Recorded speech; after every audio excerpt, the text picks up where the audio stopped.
Ever feel like you've got like this pep rally happening in your head? And at the same time, there's also this pity party going on. Oh, Like yeah. one minute you're like, yeah, I'm crushing it. And then the next you're like, wait, no, I'm a total fraud. I've been there. Right. Today's deep dive is all about those inner contradictions, Mhm. especially that feeling of, okay, I'm successful on paper, but deep down, I still feel like a failure. Mm. We've got a ton of research on how different types of therapy would tackle this. Mm. Specifically, we're going to be looking at motivational interviewing, provocative therapy, and advanced conversational hypnosis. It's way more common than people think. And each one of those offers a totally different path to kind of untangling those inner knots. Yeah, absolutely. Okay, so let's unpack this a little bit. First up, motivational interviewing, or MI for short. This one sounds like the name kind of implies. It sounds like a super supportive coach in your corner, right? That's a really good way to put it. Yeah, so instead of like directly going at what the client's saying in terms of negative beliefs, an MI therapist is going to try to lead them to recognize that contradiction within themselves. Okay. So think of it like this. Let's say you're talking to an MI therapist and you're telling them that you feel like a failure because you had this like small setback at work. They're Yeah. not just going to be like, "Oh no, you're great." They're going to say something more like, "Well, you've achieved so much in your career, like you started this business from the ground up. It seems like this setback, while frustrating, it doesn't really define your whole journey." So like, what are your thoughts on that? Yeah. Wow. That is such a good, insightful way to put it. So it's less about the therapist actually providing answers, Mhm. and it's more about helping the client kind of uncover for themselves what's really going on, right? Exactly. MI therapists are all about empowering their clients to come up with their own answers. They use this reflective listening so they can highlight, when the client is saying two things that maybe don't totally line up, and doing it in a way that's very gentle so the client feels comfortable, and can kind of come to their own conclusions. That makes a lot of sense. Yeah. It allows the person to really examine those negative beliefs without feeling judged. Like you said, it's a very gentle approach, almost like a gentle nudge towards self-discovery. Exactly. Yeah. Exactly. It's all about self-awareness and encouraging that client to like really take ownership of their own growth. Okay. So we've got motivational interviewing, which is like this gentle nudge. But then our next approach, provocative therapy. That sounds a little bit, well, more provocative, right? Yeah, you could definitely say that. So, MI, it's about gentle guidance. Provocative therapy, it's a little more direct. And it often uses humor. Okay. Now, very intrigued. Give me an example. Okay, so imagine instead of your therapist holding up a mirror, they're holding up like a funhouse mirror. Right. So they're exaggerating those negative beliefs that you have, but to a comical level. Okay. So let's say they say something like, "Wow, you've started a successful business, you got this promotion, everyone respects you. How do you manage to be such a colossal failure?" Oh, wow. I can see where the provocative part comes in. I mean, that would definitely throw me off guard a little bit. But at the same time, I see how that kind of humor could also help someone to realize how absurd the negative belief really is. Yeah. It's like, wait a minute, this doesn't even make sense. Yeah, exactly. Provocative therapy uses humor and exaggeration to expose like the irrationality of those negative thoughts, and it can really prompt a shift in perspective for people. Okay.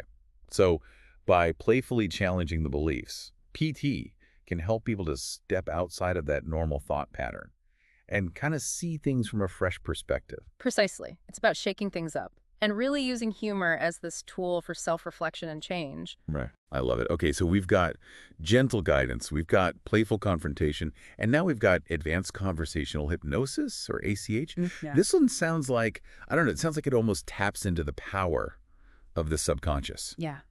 Like you're planting these seeds that can blossom into this whole new perspective. Am I on the right track? You are, yeah. ACH is all about subtlety. So instead of confronting that belief head on, an ACH practitioner might just simply ask, "How does that work?" Oh, wow. And it seems like such a simple question, but it can encourage the person to start to unpack that contradiction, but within themselves. Interesting. So it's not about giving answers. It's about prompting the right questions. Exactly. ACH practitioners, they're really good listeners. They pay attention to the client's unconscious cues and their language patterns. Yeah. And by asking very specific types of questions and using language in a very deliberate way, they can actually guide that client towards their own insights and solutions. Wow. So it's almost like you're whispering to the subconscious and letting it do the work. You could put it that way, yeah. It's less about the practitioner imposing their interpretations and more about facilitating a process of self-discovery Fascinating. It's really incredible how each one, like MIPT and ACH, they all use language in such different ways, Well, but they can all be effective in helping people to kind of reframe their thinking. yeah, it really is amazing how powerful language is, especially when you think about it in terms like the way we talk to ourselves, the way we shape our own stories in our heads. Totally. And what's interesting to me is these therapeutic languages, as we've been calling them, Mhm. they're not just for the therapist's office, right? Yeah. Like we can actually use these in our own lives Oh, absolutely. to navigate those, those inner contradictions we were talking about. 100%. And I think that's a really important point because so often we get stuck in our own heads, we keep replaying those same negative thoughts.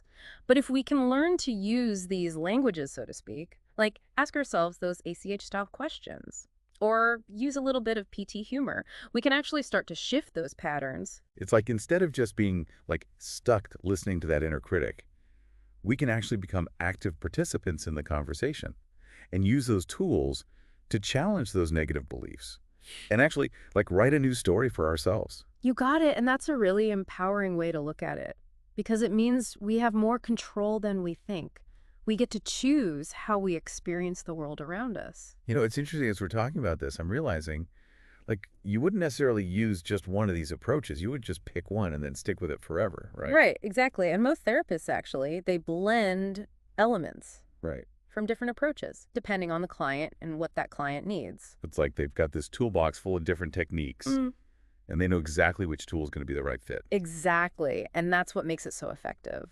I love that. And for our listener who might be feeling a little overwhelmed right now, like, okay, that's a lot of information, MIPT, ACH.